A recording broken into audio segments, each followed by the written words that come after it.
अस्सलामुअलैकुम नाजरीन, आप देख रहे हैं फैसला आफ्ताब मुगैरी के साथ। लेकिन आफ्ताब मुगैरी साहब मौजूद नहीं है, उनकी गैर मौजूदगी में उनकी इजाज़त से ये प्रोग्राम आज मैं करूंगी। नाजरीन, इस साल अब तक की सबसे तवील आज न्यूज़ कॉन्फ्रेंस हुई है, जो कि DGISPR लेफ्टिनेंट जनरल अहमद शरीफ चौधरी साहब ने की है। 3 घंटे 10 मिनट तवील न्यूज कॉन्फ्रेंस है, जिसको अगर हम 4 हिस्सों में बांटें तो पहला ऑपरेशन, दूसरा स्ट्रेटेजी, तीसरा आइडेंटिटी और चौथा जो हिस्सा है वो क्लैरिटी पर है। तो जनाब, आज बड़ी तफसीलन उन्होंने बात की है और बहुत खुलकर वो जब भी बात करते हैं और ना बहुत खुलकर बेबाक होकर बात करते हैं और दुश्मन को भी बता देते हैं कि जी आज हमने अपने अवाम के सामने ये चीजें रख दी हैं।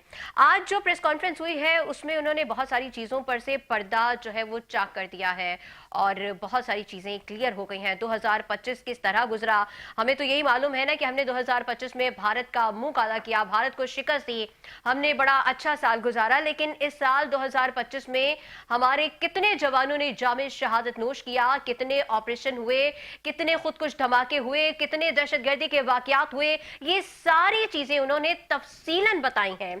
जनाब, आज हम इसी पर बात करेंगे। इस वक्त मेरे साथ जो पहले हमारे मेहमान मौजूद हैं, डॉक्टर नियाज मुर्तजा साहब, सीनियर तजियाकार है। सर, बहुत शुक्रिया, आपने अपना कीमती वक्त हमारे लिए निकाला है। सर, बात की जाए आज की न्यूज कॉन्फ्रेंस की, एक तवील न्यूज कॉन्फ्रेंस थी जिसमें एक एक चीज को बहुत वाज़े करके बयान किया गया है। सर, इतनी वाज़े बात के बावजूद, इतनी क्लैरिटी के बावजूद, अब आपको आने वाले दिनों में इस जो न्यूज कॉन्फ्रेंस है इसका तासुर कहां कहां दिखाई दे रहा है? जी बहुत बहुत शुक्रिया। बहुत अहम मौजू है। जैसा कि आपने बताया कि बहुत ही डिटेल किस्म की ये प्रेस कॉन्फ्रेंस थी। शायद मुझे तो कम से कम नहीं याद कि टेररिज्म के टॉपिक पे इस कदर डिटेल में जो है जी। कोई प्रेस कॉन्फ्रेंस भी हो पिछले कुछ सालों में। और ये एक बहुत जरूरी अमल होता है कि जब तक आपकी कौम जो है फुली इन्फॉर्म ना हो और ऑन बोर्ड ना हो, उस वक्त जो है टेररिज्म टाइप प्रॉब्लम से डील करना बड़ा मुश्किल होता है। तो बिल्कुल। मेरा ख्याल है ये तो एक बहुत ही अच्छी बात है कि लोग जो है वो ऑन बोर्ड हो जाएं, समझ जाएं कि जी जो खतरात हैं मुल्क को, उनकी नौयत क्या है, वो किस तरफ से आ रहे हैं, और उससे ज्यादा इंपॉर्टेंट कि जी हम लोग उससे किस तरह डील कर रहे हैं और उसमें जो अवाम है वो और किस तरह कोऑपरेट कर सकती है अफवाज सिक्योरिटी एजेंसीज के साथ।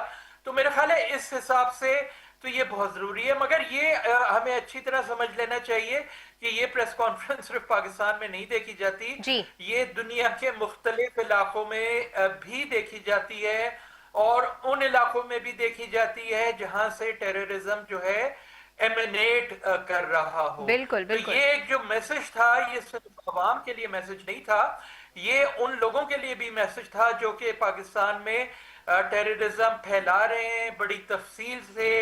एक तो सबसे पहले इस रिजॉल्व का अहादा करना कि जी हम मुत्तहिद हैं, टेररिज्म से डील करने के लिए हम बिल्कुल। तैयार हैं, हमारे पास स्ट्रेटजीज हैं, टूल्स हैं, और जो दुश्मन है जो ये चीजें कर रहे हैं वो इस ख्याम ख्याल में भी ना रहे कि वो कामयाब हो पाएंगे, उन्हें जो है मुंह तोड़ भरपूर किस्म का जो है जवाब दिया जाएगा। तो मेरा ख्याल है हर तरफ। और उसके बाद जो तीसरी इसकी वो होती है ऑडियंस, वो दुनिया, जी। मसलन यूनाइटेड नेशंस हो गए, उसके जो सबसे इम्पोर्टेंट मेंबर्स हैं, यूनाइटेड स्टेट्स, रशिया, चाइना, हमारे दोस्त टर्की, सऊदी अरेबिया, यूएई जो हमारा साथ दे रहे हैं। तो बहुत सारे ममालिक में और कैपिटल्स में जो है इस प्रेस कॉन्फ्रेंस को बहुत गौर से देखा जाएगा। बिल्कुल सर। अच्छा, आज उन्होंने जो बातें की है ना, वैसे वो जब भी इंडिया के दिनों में जब हम देख रहे थे, मई में जब इंडिया के साथ हमारे थोड़े से मामलात गड़बड़ चल रहे थे, उस वक्त भी उन्होंने बहुत खुल्लम खुला होकर कहा था कि हम तैयार हैं, हमें आजमाना मत। आज भी उन्होंने कहा है कि बहुत शौक है तुम लोगों को, तो आ जाओ। जी बस यही है ना कि एक चीज ये दिखानी है कि जी ना तो हम घबराए हुए हैं, ना हम आउट ऑफ ऑप्शंस हैं। हमारे पास एक से ज्यादा जो है स्ट्रेटजीज हैं जो कि हम दिखा भी चुके हैं, और कुछ मजीद ऐसी भी हैं जो हमने अभी तक दिखाई भी नहीं है, जो पहले की स्ट्रेटजीज से ज्यादा खतरनाक होंगी। और जो भी नई स्ट्रेटजीज अपनाएंगे दुश्मन, उनको जो है वो केटर करने के लिए कामयाब होंगी। तो ये तमाम चीजें जो है दिखाना मेरा ख्याल है मकसद था। एक तो अपनी आवाम को तैयार करना, उनको इनकरेज करना, बिल्कुल। उनको हिम्मत देना, और फिर दुश्मन की जो है हिम्मतें कम करना, पसपा करना, और फिर जो है पूरी दुनिया से जो है एक जो आपको सपोर्ट मिलती है उसको और री एनर्जाइज करना। अच्छा सर, देखिए हम दुश्मन से जो पाकिस्तान से बाहर है, जो बैरूनी दुश्मन है, हम उनसे तो डटकर मुकाबला कर ही रहे हैं।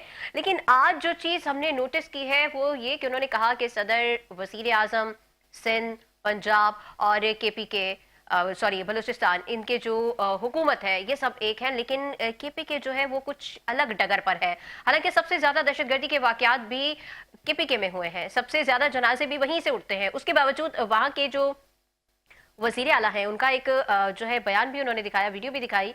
उसके बावजूद बाद आपको क्या लगता है कि आने वाले दिनों में केपीके में हालात कुछ बेहतर हो सकते हैं? क्योंकि जब वहां के अवाम भी जाहिर सी बातें देख ही रहे हैं, उनको भी एक चीज नजर आ रही है कि भाई जब पूरा मुल्क एक तरफ है, दहशतगर्दी के खिलाफ जंग करने के लिए, अपनी जानें कुर्बान करने के लिए तैयार है, तो फिर हम मुज़ाकरात क्यों करें? उन्होंने तो बड़ा खुल्म खुला कहा ना कि नहीं, बातचीत कर बिल्कुल लेते हैं। देखिए, मजाकरात ये टीटीपी से तो इतनी दफा हम कोशिश कर चुके हैं भरपूर पूरे खुलूस से। मेरा ख्याल है 2008-9 से जब ये बातचीत शुरू हुई, पीस डील्स भी हुई, सवात में भी हुई, फिर आपके जो ट्राइबल एरियाज हैं उनमें भी कई दफा पीस डील्स हुई, मजाकरात हुए। 2014-15 में भी शुरू हुए, उसके बाद एपीएस का हमला हो गया। मजाकरात का जो हमने हाथ बढ़ाया उसका जवाब उन्होंने एपीएस का अटैक करके दिया। तो बातचीत तो मेरा ख्याल है अब जो है पूरी कौम जो है मेरा ख्याल है एक पेज पे है कि जी टीटीपी से तो बात करना बिल्कुल बेकार है। वो उनकी जो एक तो आइडियोलॉजी है इस कदर रेट्रोग्रेसिव, फिर उनका जो ईमान है वो अपने किसी वादे पर पूरे नहीं उतरते, तो उनसे तो बातचीत करना बेकार ही है। और ये सिर्फ पाकिस्तान की हुकूमत नहीं कह रही, ये बाहर के ममालिक, यूएन वगैरह, कोई भी आपको ये कहता हुआ नहीं नजर आएगा कि जी पाकिस्तान को टीटीपी से बातचीत करनी चाहिए, सिवाय जो उनके कजन्स हैं टीटीए, अफगान तालिबान। पूरी दुनिया में आपको कोई ऐसा जो है रिस्पॉन्सिबल इंस्टीट्यूट या स्टेट नहीं नजर आएगी जो ये कहेगी कि पाकिस्तान, तो वो तो बिल्कुल आपको भूल जाना चाहिए। और जो भी ये बात कर रहा है वो बिल्कुल गलत है। हाँ, बस ये है कि जी वहाँ की जो अवाम है, स्पेशली ट्राइबल एरियाज के, वो कोई 10-15 सालों से जो है एक जंग की सूरत हाल से मुकाबला कर रहे हैं और कई दफा डिस्प्लेस हो चुके हैं। तो उनके जो खदशात हैं, हाँ, उन्हें हमें मद्देनजर रखना चाहिए। अब देखिए, हालात वैसे तो नहीं है कि 2014-15 से के पूरे ट्राइबल एरियाज में उनका कब्जा था। बिल्कुल। अब तो ये है कि उनकी कुछ पॉकेट्स हैं। पहले तो ये था कि हमारी आर्मी वहां पे मौजूद ही नहीं थी, अब तो अपर हैंड आर्मी का है। तो अब वो उस किस्म के तो आपको चाहिए ही नहीं कि जी पूरे के पूरे लोग वहां से हटाए जाएं और फुल फ्लेज हमले किए जाएं। अब तो आपको बड़े ही जो है कॉन्सेंट्रेट, पिन पॉइंटेड हमले करने। और ये आपने देखा है पिछले 2-3 दिनों महीनों में पिन पॉइंटेड ऑपरेशन से उनके बहुत बड़े बड़े लीडर्स जो हैं वो मारे गए ना। इसका फायदा क्या होता है कि जी इससे जो आम अवाम है जी। वो अटैक में नहीं आती, उनको अपने घर नहीं छोड़ने पड़ते। तो ये तमाम चीजें भी आज एक्सप्लेन हुई हैं। और ये चीजें मेरे ख्याल में एट द ग्राउंड लेवल जो है हमें अपनी अवाम को जो है हौसला देने के लिए बिल्कुल। और उनकी जो है सपोर्ट हासिल करने के लिए उनको मैं कहूंगा हाँ डेफिनेटली उनसे कम्युनिकेशन जो है की जाए। बिल्कुल, जो अवाम से आपके कम्युनिकेशन ट्राइबल बहुत ज़रूरी है। सर, हमारे साथ ही रहिएगा। हमें ज्वाइन किया है कर्नल रिटायर्ड आबिद लतीफ़ साहब ने, दिफाई तज्ज़ियाकार हैं। सर, बहुत शुक्रिया आबिद साहब कि आपने अपना कीमती वक्त निकाला। सर, देखा जाए तो इस वक्त जो आज न्यूज़ कॉन्फ्रेंस हुई है उसमें बुनियादी तौर पर 4-5 चीज़ों को बहुत वाज़ेह तौर पर डिफाइन किया गया है। सर, आपसे ये जानना चाहेंगे कि कितना ज़रूरी है ये समझना, इस महाज पर आकर ये समझना कि ये जो दहशतगर्दी की आग है ये हमारे घरों के दरवाज़ों तक तो पहुँच चुकी है, लेकिन दरवाज़ों से अंदर दाखिल ना हो। जी, बहुत शुक्रिया मुझे अपने चैनल से इनवाइट करने के लिए। देखिए, जो आज की जो प्रेस कॉन्फ्रेंस थी वो इसलिए बहुत इम्पोर्टेंट थी कि ये एक क्लैरिटी को डिफाइन कर रही थी, क्लैरिटी ऑफ ये जो वॉर है जिसके अंदर हमें खेलने की कोशिश की जा रही है, और जो हमारी एंटी टेरर कैंपेन्स हैं उसके लिए जो क्लैरिटी चाहिए उसको डिफाइन कर रही थी। और इसके साथ यानी अ क्लैरन कॉल फॉर अ कॉज और एक इस चीज के लिए कि अभी हमें और बहुत कुछ करना है जी और जैसे भी आप बात कर रहे थे कि देखिए इस तरह की वॉर के अंदर जो सफर करता है या जो हदफ होता है वो एक आम आदमी होता है जो उस इलाके का आदमी है। तो जैसे भी ऑपरेशन हो थोड़ी सी इंटरनल डिस्प्लेसमेंट तो होती है लेकिन जो कॉज है उसके ये फिर जाहिर है कुर्बानियां देनी पड़ती हैं और हमारे जो बहादुर अवाम है वो भी दे रहे हैं, हमारी आर्म फोर्सेस दे रही हैं, पुलिस दे रही हैं। तो इस इन दैट कॉन्टेक्स्ट लेकिन ये जो फॉग ऑफ वॉर है उसका क्लियर होना बहुत जरूरी था क्योंकि कोई भी आप जो है कंफ्यूजन के अंदर कोई जंग नहीं लड़ सकते किसी भी तरह की आप जो आपको क्लैरिटी ना हो, मिशन क्लियर ना हो, टारगेट क्लियर ना हो तो आप हवा में जो है वो फायर नहीं कर सकते। तो इसलिए ये बहुत क्लियर था जी और बहुत जरूरी था। जैसे आपने कहा कि ये जो अभी आप जैसे बात कर रही थी कि इस प्रेस कॉन्फ्रेंस में 5 चीजें उन्होंने क्लियर की। पहली तो ये कि जो खवारिज हैं वो किसी भी तरीके से चाहे वो क्योंकि आपने देखा हिस्टोरिकली भी जो खवारिज थे कलमा तो वो भी पढ़ते थे लेकिन वो मुसलमान नहीं थे बल्कि उनको इस्लाम से निकाल दिया गया और उनके बारे में तो बहुत सख्त और बहुत स्ट्रिक्ट ऑर्डर्स आए।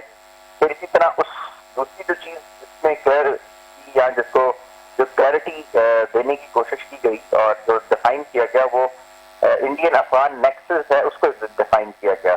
फिर जो एक्सटर्नल स्पॉन्सर्स हैं उनके बारे में बताया गया कि किस तरीके से जो एक्सटर्नल स्पॉन्सर्स हैं उनको इस्तेमाल करके ये सारा कुछ हो रहा है। और फिर जो जिस तरह से पाकिस्तान का स्टैंड इंडिकेट हुआ जैसा यूएस एफआरसी ने कहा, ईरान ने कहा, ऑस्ट्रेलिया की तरफ से कहा गया, यूनाइटेड नेशन सिक्योरिटी काउंसिल कह रही है, रशिया कह रहा है, ताजिकिस्तान कह रहा है, सिगार की रिपोर्ट है, सिक्योरिटी काउंसिल की रिपोर्ट है, फिर पेंटागन की रिपोर्ट है जिसमें कहा जा रहा है कि जो अफगानिस्तान है वो मंबा बन गया है टेररिज्म का। तो वो पाकिस्तान का जो स्टैंड जो पाकिस्तान पिछले 1.5-2 साल से कह रहा था लेकिन कोई सुन नहीं रहा था, अब वही चीज जो है वो पूरी दुनिया कह रही है। और आखिर में जो उन्होंने बहुत डिटेल से डिफाइन किया वो मैं समझता हूँ जो इंटरनल फैसिलिटेशन है जो कि जिसको उन्होंने कहा कि पॉलिटिकल क्रिमिनल टेरर नेक्सस ये जो काम कर रहा है या जो डिसरप्शन हो रही है इसको उन्होंने बहुत डिटेल से डिफाइन किया। तो इस लिहाज से ये एक बहुत ही कंप्रिहेंसिव और क्लैरिटी के लिए एक प्रेशर था और इस प्रेशर में जो है वो सारी चीजें क्लियर कर दी और ये भी क्लियर कर दिया कि जो काइनेटिक ऑपरेशन है या जो इस तरह का जो मैनेज है इससे लड़ने के लिए खाली फौज नहीं लड़ सकती। फौज तो इसका सिर्फ पहला स्टेप जो नेशनल एक्शन प्लान में भी कहा कि एलिमिनेटिंग या हैंडलिंग द मिलिटराइजेशन उसको वो कर सकती है। बाकी जितने स्टेप हैं जिसमें काउंटर टेरर है और चोकिंग द टेरर फाइनेंसिंग है या curbing the illegal spectrum of NATO और वेपन्स हैं, फिर काउंटर टेररिज्म केसेस हैं उनका हल होना है, फिर capacity building of counter terrorism force है, फिर लेजिस्लेटिव ओवरसाइट है, क्रिमिनल जस्टिस है और रिपैट्रिएशन ऑफ अफगान। तो ये सारी चीजें भी साइमल्टेनियसली होनी थी और ये जब तक अभी भी ये जब तक नहीं होंगी कंप्रिहेंसिवली ये जो आपके लिए जो टेररिज्म है उसको फाइट करना मुश्किल है। और इसीलिए जो सर डीजी साहब ने एक बात कही, उन्होंने कहा कि जहां पाकिस्तान में जहां जहां दहशतगर्दी हो रही है उसमें जो इन्वॉल्व है वो भारत है, फंडिंग भारत कर रहा है, इस्तेमाल कर रहा है अफगानिस्तान को। वो फिर जाहिर सी बात है वो तरीका बनाते हैं बलूचिस्तान में, वहाँ पर जो है अवाम को ब्रेन वॉशिंग की जाती है। उसके बाद केपीके और सिंध में जो है इस तरह के वाक़यात रूनुमा होते हैं। तो बात यह है कि अगर हम सिर्फ अफगानिस्तान की बात करें तो वहाँ पर हालात भी ख़राब है, काम भी नहीं है, बेरोज़गारी भी बहुत है। और ऐसे में बतौर रियासत जब सारी दुनिया कह रही है कि भाई वो दहशतगर्दी का गढ़ बन चुका है, दहशतगर्दी का गढ़ बनने के बावजूद वहाँ के हालात भी ठीक नहीं है, तो बतौर रियासत अब हमारी क्या जिम्मेदारी बनती है? क्योंकि हम तो बता चुके हैं बहुत बार और आज उन्होंने डीजी साहब ने एक और बात कही, उन्होंने कहा कि अफगानिस्तान एक अलग चीज है और उसके अंदर अफगान तालिबान एक अलग चीज है। ये जो दहशतगर्दी फैलाई जा रही है ये अफगान तालिबान की जानिब से की जा रही है। तो ऐसे में अफगानिस्तान के लिए बतौर रियासत हमारी क्या जिम्मेदारी बनती है? देखिए जो अफगान अवाम है वो तो खुद हॉस्टेज है अफगान इस रजीम के हाथों। जिस रजीम ने ये वादा करके आई थी कि हम जो इंक्लूसिव गवर्नमेंट बनाएंगे, हम अपनी जमीन किसी जगह से इस्तेमाल नहीं होने देंगे और जो हम 60% ऑफ द अफगान पॉपुलेशन है यानी खवातीन उनको उनके राइट देंगे, right to education, right to progress, right to serve the nation और वो जो सारी बेसिक क्यों नहीं उन्होंने किए? क्योंकि उनको ये सूट करता है। उन्होंने एक टेरिटरी पे कब्जा कर दिया है, वो बेसिकली एक वॉर लॉर्ड है और एक आर्म्ड ग्रुप है, नॉन स्टेट एक्टर है। इसीलिए वो जो स्टेट की रिस्पॉन्सिबिलिटी है वो अंजाम नहीं दे रहे। ना उनके इंस्टीट्यूशंस हैं, ना वो किसी को आंसरेबल है, ना उनकी कोई ट्रीटीज है, ना किसी से अलायंसेस हैं, ना वो यूएन चार्टर के अंदर आते हैं, क्योंकि वो जिस वक्त वो बात हो तो वो एक रिजीम बन जाते हैं, एक सिस्टम बन जाता है पॉलिटिकल डिस्पेंसेशन का। तो इसलिए वो इंजॉय सारी की सारी पावर स्टेट की कर रहे हैं, लेकिन जैसे कि स्टेट रिस्पॉन्सिबल होती है वैसे वो रिस्पॉन्सिबल नहीं है, और इसी वजह से जो अवाम है उनकी हालत जो है वो खराब होती जा रही है।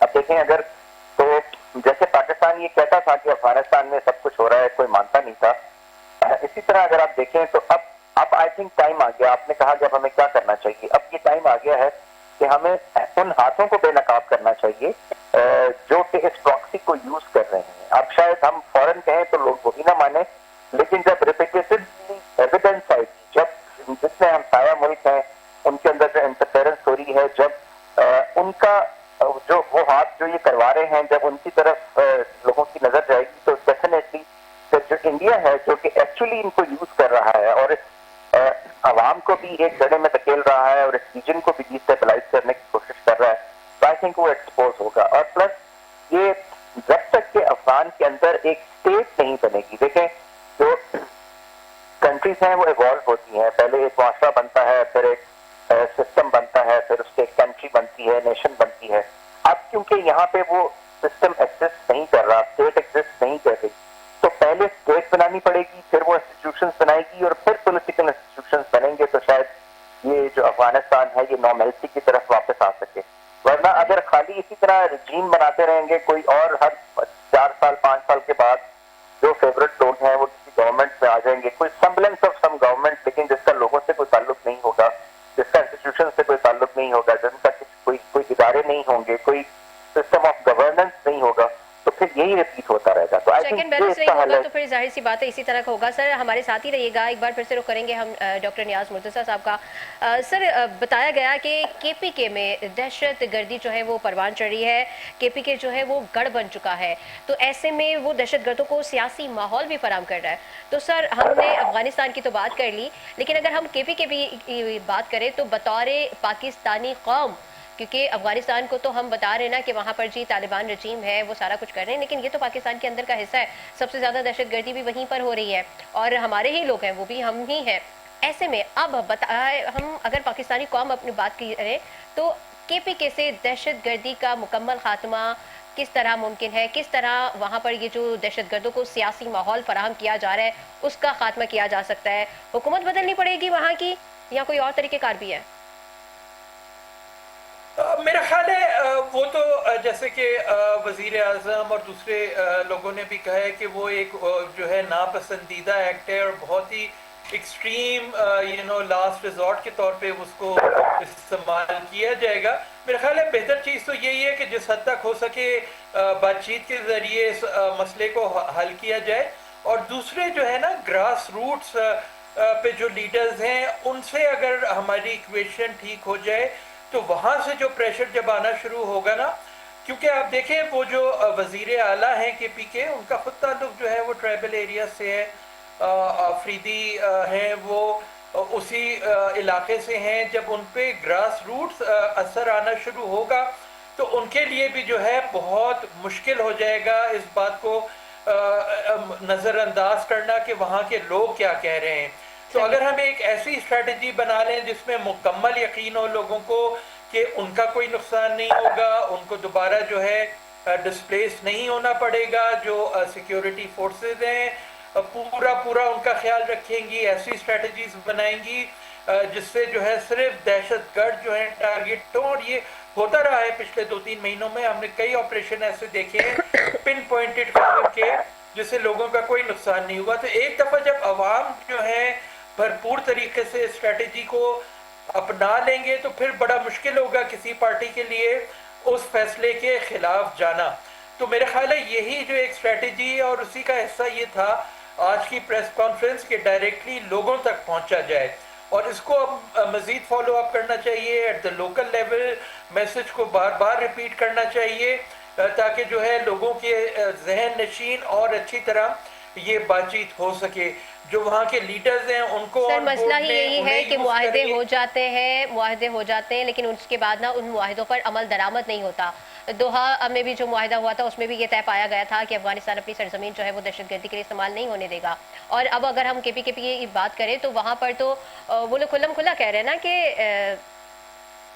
भाई जो दहशतगर्दी है, जो सारा माहौल ख़राब कर रहे हैं, उनसे बात करें, मतलब हम काबुल जाएं। तो ऐसी सिचुएशन में जब उन्होंने ऑपरेशन ही नहीं करने देना, जब उन्होंने बातचीत का रास्ता खुला रखना है, मतलब कोई बीच का रास्ता वो चाह रहे हैं, तो ऐसी सिचुएशन में कैसे मुज़ाकरात होंगे? नहीं, बातचीत तो बिल्कुल यानी आउट ऑफ क्वेश्चन है। पहले हमें ये उम्मीद थी कि जी अफगान तालिबान से बातचीत से शायद कुछ फायदा हो जाए। इतने दिन वो यहाँ पर रहे, जब उनके बुरे हालात थे तो उनको यहाँ पे पनाह मिली ट्राइबल एरियाज में, मगर वो तो बिल्कुल ही जो है एक अजीब ही नमूना निकले हैं। और अब उनसे भी कई दफ़ा, तीसरा साल अब उनका ये चल रहा है, अब चौथा साल, कई दफ़ा उनसे भी मुज़ाकरात हो चुके हैं और यही पता चला कि जितना झूठा TTP है इतना ही झूठे जो हैं वो अफगान तालिबान है। तो इन दोनों से जो है बातचीत करने का तो कोई फ़ायदा नहीं है। अब यह है कि जी आपको ऐसी स्ट्रेटजीज निकालनी है कि जी अब मसला ये ना कि जी दो जो मेन स्ट्रेटजीज नज़र आती हैं, बातचीत वो तो बेकार है। दूसरा फिर अदर एक्सट्रीम पे ये है कि जी जंग, उसके भी बहुत सारे कॉम्प्लेक्सिटीज़ हैं। हमारी अपनी इकोनॉमी पे असर पड़ता है, जो लोग हैं दोनों साइड पे बॉर्डर के उन पे असर पड़ता है, और फिर जो हमारे दोस्त ब्रादर इस्लामी मुल्क हैं वो फ़ौरन आ जाते हैं कि जी हम बातचीत करा देंगे।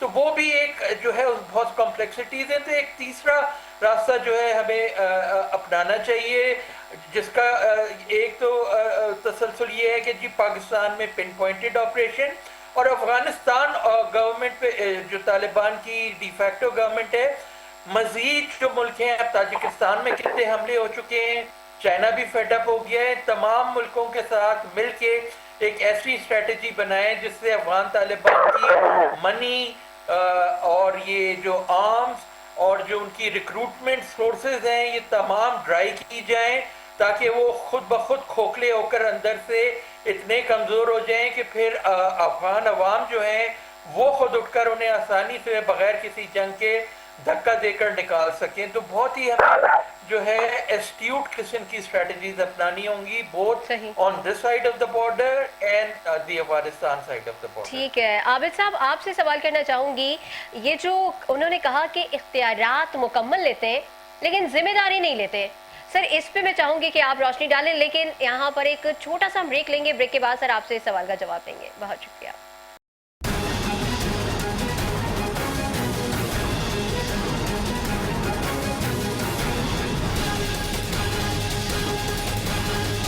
वेलकम बैक नाजरीन। ब्रेक पर जाने से पहले हम बात कर रहे थे आबिद लतीफ़ साहब से। आबिद लतीफ़ साहब, आपसे सवाल किया था कि DG साहब ने कहा है कि इख्तियारात मुकम्मल लेते हैं, जिम्मेदारी नहीं लेते। जी बिल्कुल, देखें यही हाल बॉर्डर के उस तरफ है। इख्तियारात अफगान तालिबान ने भी पूरे लिए में है, लेकिन जिम्मेदारी तो अफगान अवाम जो है उनको बिल्कुल बेसरोपा छोड़ दिया है। और यही इंडिकेशन उन्होंने इस तरफ भी कही जिसकी तरफ उनका इशारा था। देखिए एक्चुअली अगर आप देखें तो अगर ये सूरत हाल खुदा ना खास्ता ऐसे ही रही और अफगान रजीम जो है वो इसी तरह फंक्शन करती रही और उसका फॉल आउट जो है वो हमारी तरफ फेंकने की कोशिश करती रही, तो फिर सूरत हाल बहुत डिफिकल्ट हो जाएगी हमारे लिए। तो खैर हम तो उससे किसी तरह से उसको टैकल करने की कोशिश कर ही रहे हैं, लेकिन अफगान रजीम के लिए बहुत मुश्किल हो जाएगा। देखें जो हमारी तरफ के आप देख लीजिए जो पॉपुलेशन है वो भी पश्तून पॉपुलेशन है। यहाँ से कोई भी अफगानिस्तान जाके सेटल नहीं होना चाहता और सारे के सारे बहुत मुहिब वतन पाकिस्तानी हैं। और आप जो पश्तून 42% अफगानिस्तान में रहते हैं, आप उनकी हालत देखिए कि वो जो है किस तरीके से वो सप्रेस भी हो रहे हैं। फिर वो कंधार तक जो है उनका होल्ड है, उसके ऊपर जो है फिर वो नॉर्दर्न अलायंस का होल्ड आ जाता है, बीच में कुछ और फोर्सेज आ जाती हैं, फिर एक पूरी वॉरलॉर्ड्स की चेन है जो वहाँ पे काम करती है। तो जो जिसको आप कहते हैं ना कि जब आपने if you want to clear a town, तो आपको उसको खुदा ना खास्ता हमला करने की, आगे जाने की जरूरत नहीं होती। यू एक्चुअली डू आप you poison the community well, आप जो सबका कुआं है उसको जहरीला कर देते हैं। सो और ये actually this metaphor is used for spreading disinformation and misinformation. तो अब ये जो मिसइंफॉर्मेशन और जो पॉइजनिंग द वेल है, ये हमारी तरफ किया जाता है। जब एक बयानिया जो है वो इस तरीके से बनाया जाता है जिसमें ये कहा जाता है कि जी जो हमारी आर्म फोर्सेस हैं या जो हमारे लोग कुर्बानियां दे रहे हैं, और जो उस साइड से टेररिज्म को उसकी इक्वलेंस खुदा ना खास्ता क्रिएट करने की कोशिश की जाती है और फिर उसमें पॉलिटिकल डिसहार्मनी पैदा की जाती है, तो फिर ये बहुत एक डिफिकल्ट सिचुएशन बन जाती है। और मैं जो अफगानिस्तान की बात कर रहा था, अगर अफगानिस्तान ऐसे करता रहेगा तो देखिए सेकेंड वर्ल्ड वॉर में भी हमने देखा, फर्स्ट वर्ल्ड वॉर में भी देखा कि फिर जो स्टेट्स इंटरनेशनल सिस्टम को ना मान रही हो, जो स्टेट्स रीजन के लिए प्रॉब्लम्स पैदा कर रही हो, तो फिर उन स्टेट्स की बाल्कनाइजेशन हो जाती है। क्योंकि जो म्यूचुअल क्लेम है, नेबर्स तो कभी भी एक दूसरे पे टेरिटोरियली म्यूचुअल क्लेम कर सकते हैं। ईरान जो है वो एक टेरिटरी अफगानिस्तान की, उसके अंदर डिस्टर्बेंस पैदा कर रही है। एक बहुत बड़ी टेरिटरी अफगानिस्तान की पाकिस्तान में डिस्टर्बेंस पैदा कर रही है, ताजिकिस्तान में कर रही है, और बाकी नेबर के साथ भी कर रही है। तो फिर तो अगर ऐसे ही रहेगा तो फिर तो ये जो अफगानिस्तान है वो बाल्कनाइज होके, क्योंकि इन स्टेट्स की मजबूरी बन जाएगी कि कम से कम उन टेरिटरीज को वो बफर क्रिएट किए जाए।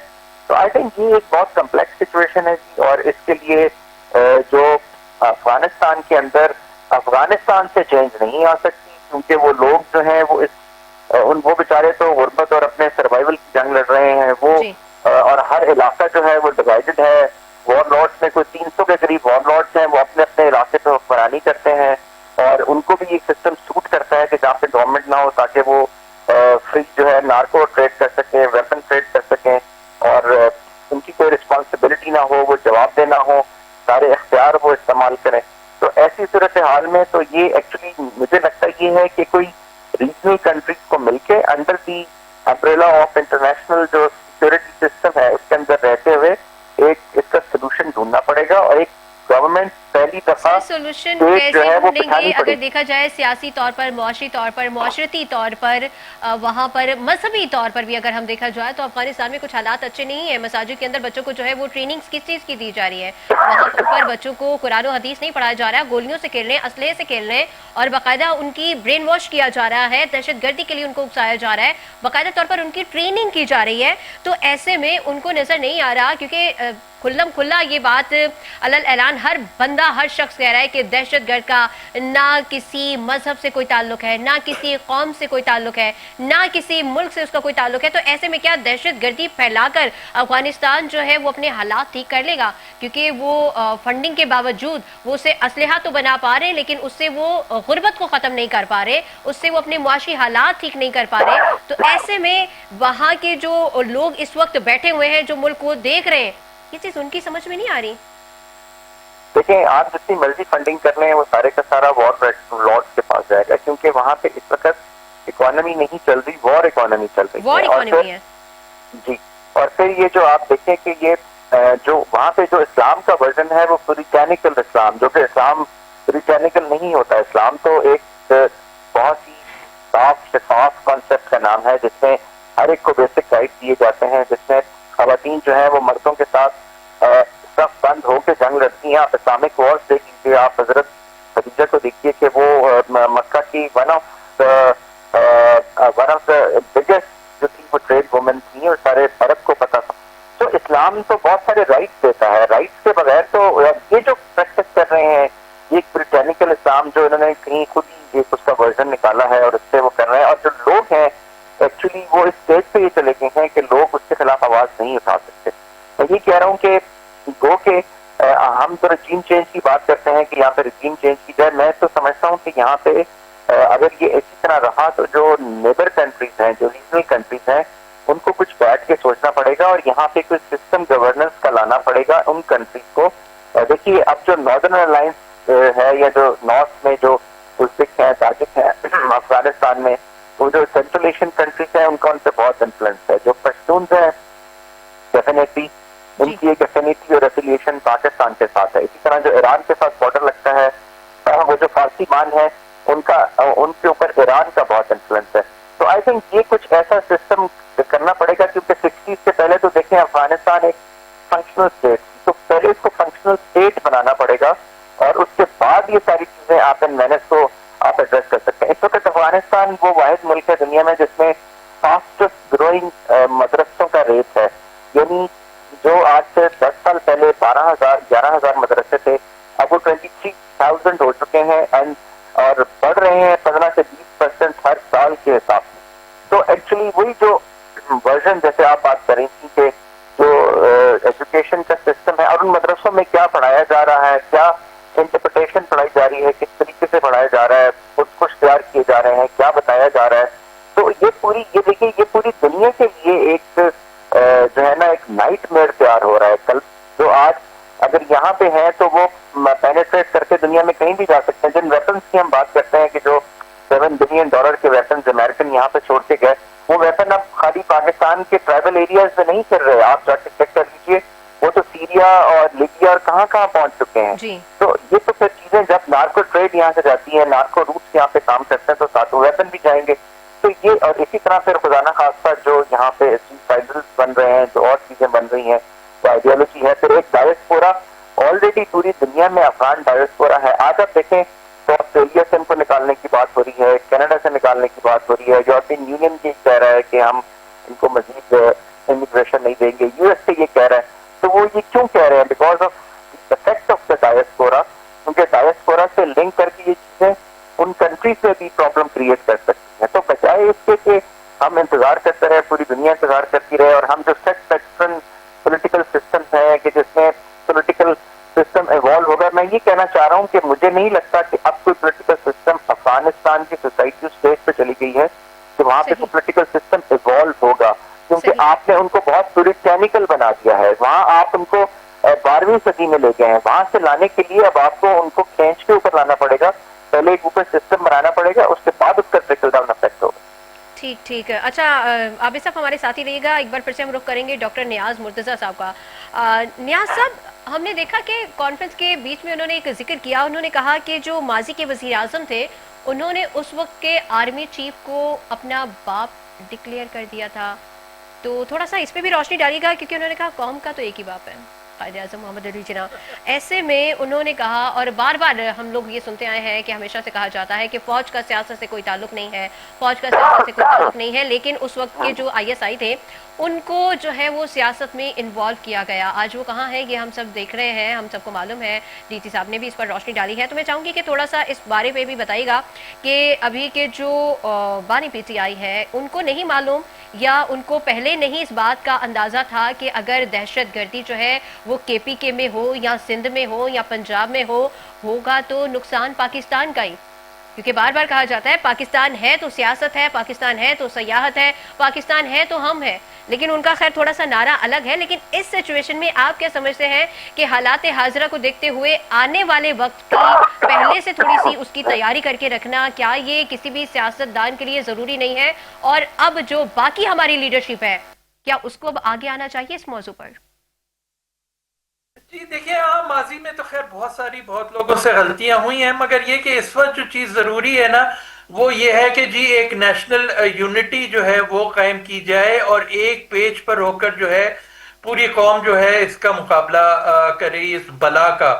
तो मेरे ख्याल है अगर उस पहलू से अगर हम देखें तो ये चीज़ मेरे ख्याल में ज़्यादा ज़रूरी है कि अगर KPK की हुकूमत अगर वो नहीं कोऑपरेट कर रही तो फिर फेडरल गवर्नमेंट सिक्योरिटी फोर्सेस को ये हक हासिल है कि वो अवाम के सामने जाकर KPK के अवाम के सामने जाकर अपना केस पेश करें, क्योंकि जाहिर सबसे ज्यादा नुकसान तो KPK के अवाम और जो ट्राइबल एरियाज के अवाम है उनका हो रहा है, और उनको ये चीज बावर कराई जाए कि जी कौन उनके साथ है, कौन उनको डिफेंड करने के लिए तैयार है और कौन जो है इसमें रखने डाल रहा है। जब एक दफा अवाम एक साथ हो जाए तो फिर बाकी और किसी कुव्वत के लिए जो है बड़ा मुश्किल होता है। तो मेरा ख्याल है यही चीज जो है हमें मद्देनजर रखनी चाहिए, और यही चीज अक्रॉस द बॉर्डर भी जैसे आबिद साहब भी बता रहे थे कि सबसे ज्यादा सफर तो अफगानिस्तान के लोग कर रहे हैं, और जो है हमारी दुश्मनी जो है वो अफगान तालिबान से है, अफगान लोगों से हमारी बिल्कुल दुश्मनी नहीं है। वो तो हमारे मुसलमान बहन भाई हैं, तो उनसे भी हमें जो है रवाबित रखने चाहिए, और दोनों साइड जो है बॉर्डर की जो पॉपुलेशंस हैं उनके दिल हमें जीतने चाहिए। उससे जो इस तरफ जो रखने डाल रहे हैं और उस तरफ जो अफगान तालिबान है जो हमारे लिए प्रॉब्लम्स क्रिएट कर रहे हैं, उनके लिए बहुत मुश्किल होगा कि वो अवाम का फिर मुकाबला कर सके। तो इस चीज को मद्देनजर रखते हुए हमें जो है दोनों साइड की जो अवाम है उनका दिल जीतना है, और उनके साथ मिलके जो है इस मुसीबत को डील करना है। इंशाल्लाह इंशाल्लाह। बहुत शुक्रिया कर्नल रिटायर्ड आबिद लतीफ़ साहब हमारे साथ मौजूद थे, और डॉक्टर नियाज मुर्तज़ा साहब, आप दोनों का बहुत शुक्रिया, आपने अपना कीमती वक्त हमें दिया। दहशतगर्दी के खिलाफ जंग पूरी कौम को जीतनी है, और सबने यकजा होकर जीतनी है, हमने ही जीतनी है। हम चाहते हैं, मगर जंग के खिलाफ गर जंग लाजमी है तो फिर जंग ही सही। आज का प्रोग्राम खत्म होता है, इंशाल्लाह कल दोबारा मुलाकात होगी। अपना ख्याल रखिएगा। अल्लाह हाफ़िज़।